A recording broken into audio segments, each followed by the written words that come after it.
Binomial का question है बच्चा, और ये बहुत इंपॉर्टेंट क्वेश्चन है 2025 जेई मेंस के लिए। ये समझो कि आप लोगों के लिए गिफ्ट है मेरा।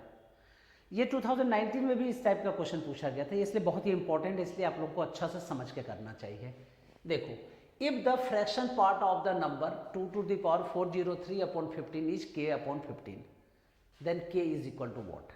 इसका मतलब इसका फ्रैक्शनल पार्ट जो है k upon 15 है, तो k की वैल्यू क्या होगी, तो कैसे सॉल्व करेंगे। तो देखिए, you know 2 to the power 403 है, तो 2 to the power 403 को कैसे लिख सकते हैं, 2 to the power 400 plus 3, yes और नो।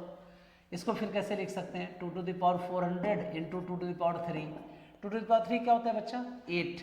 अब 2 to the power 4 को कैसे लिख 400 को 2 to the power 4 whole to the power 100, ऐसा कर सकते हैं, is equal to 8 into 2 to the power 4 कितना होता है 16 to the power 100, 8 into 1 plus 15 to the power 100, ठीक है। अब इसमें फॉर्मूला लगा दीजिए, यू नो। अब 8 into 1 to the power 15, 1 plus 15 to the power 100 पे क्या करेंगे, फॉर्मूला लगा देंगे बाइनोमियल का।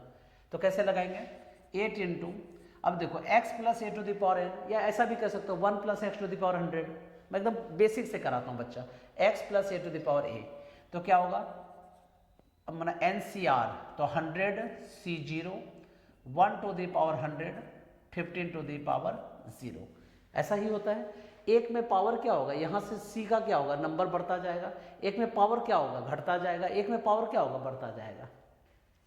प्लस यहाँ क्या लिखेंगे, 100 C1 1 to the power 99 15 to the power 1, plus 100 C2 1 to the power 98 15 square, plus 100 C3 1 to the power 97 15 cube, dot dot dot, ऐसा चलता रहेगा। यहाँ तक क्लियर है। अब जरा गौर करके देखो, 8 इंटू 100 C0 को कैसे सॉल्व करेंगे, तो आपको फॉर्मूला पता है, NCR इज इक्वल टू क्या होता है, n factorial upon r factorial n minus r factorial. तो you know 100 C0 is equal to 100 factorial upon 0 factorial into 100 minus 0 100 factorial, cut के कितना हो गया 1। एक दूसरा तरीका क्या है, 100 C0 है तो मैंने आगे बढ़ना ही नहीं है, डायरेक्ट 1 हो गया, ठीक है।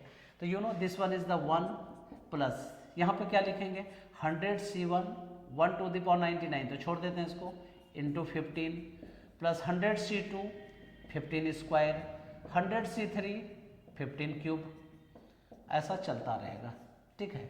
कहाँ तक चलता रहेगा, टर्म लास्ट 100 प्लस 1 तक टर्म चल, माना 100 टर्म होगा, ये काउंट करके 101 हो जाएगा। अब देखिए यहाँ क्या लिखेंगे, 8 इंटू, अब 8 से इसको मल्टीप्लाई कीजिए, तो क्या हो गया 8 प्लस 8 इंटू, अब यहाँ पे इस पूरे टर्म में क्या है 15 कॉमन ले लो, तो 8 इंटू 15 कॉमन लिया, तो यहाँ क्या बचा 100 C1 plus 100 C2 15 plus 100 C3 15 square, dot dot dot, clear है। अब जरा गौर करके देखिए, यहाँ पे ये 8 प्लस 8 इंटू दिस है, इस टर्म को कुछ लेट कर लेते हैं, यहाँ से इस टर्म को कुछ के वगैरह कुछ लेट कर लेते हैं हम लोग, या के दिया हुआ है तो के छोड़ देते हैं, कुछ और टर्म लेमडा लेट कर लेते हैं। तो ये क्या हो गया 8 प्लस 8 इंटू 15 लेमडा, वेयर मैं लिख देता हूँ, where lambda is equal to you know 100 C1 plus 100 C2 15 plus dot dot dot, ऐसा चलेगा। अब ये किसकी वैल्यू है, 2 टू द पावर 403 की वैल्यू है। अब हमें 15 कह रहे हैं कि अपॉन 15 है, तो अपॉन 15 करेंगे और इसका फ्रैक्शनल पार्ट निकालेंगे, तो 2 टू द पावर 403 अपॉन 15 इसका फ्रैक्शनल पार्ट।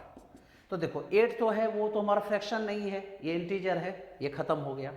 अब 8 प्लस लेमडा है, यू नो, तो ये क्या लिखेंगे 8 प्लस लेमडा अपॉन 15, तो देखो पहले पूरे में 15 लिख देते हैं, ऐसा कर लेते हैं, 2 to the power 403 is equal upon 15 is equal to this, तो 8 अपॉन 15 ये हमारा कैंसिल हो गया, ठीक है। 8 प्लस 15 कट गया, 8 लेमडा बन गया, वो तो इंटीजर है उसको हटा दिया, तो इसका फ्रैक्शनल पार्ट क्या हो गया 8 अपॉन 15। अब 8 अपॉन 15 को कंपेयर कर दीजिए किससे, k अपॉन 15 से, k की वैल्यू कितनी हो गई बच्चा 8। फिर से समझना, यहाँ से थोड़ी सी हो सकता है कि गड़बड़ हुआ हो आपका, 2 टू द पावर 403 अपॉन 15 है, 2 टू द पावर 403 की ये वैल्यू हमने लिख दिया, 8 प्लस 8 इंटू 15 लेमडा अपॉन 15। अब इसको हम लोग अलग अलग कर सकते हैं क्या, थोड़ा और स्टेप लिखता हूं मैं। 8/15 प्लस 15 कट 8 लैम्डा। 8 लैम्डा हमारा यहाँ इंटीजर है, उसको छोड़ दिया। फ्रैक्शनल पार्ट तो 8/15 ही तो बचा। 8/15 को k/15 लिख सकते हैं। 15 कट हो गया, k की वैल्यू कितनी हो गई 8। So this is very good question.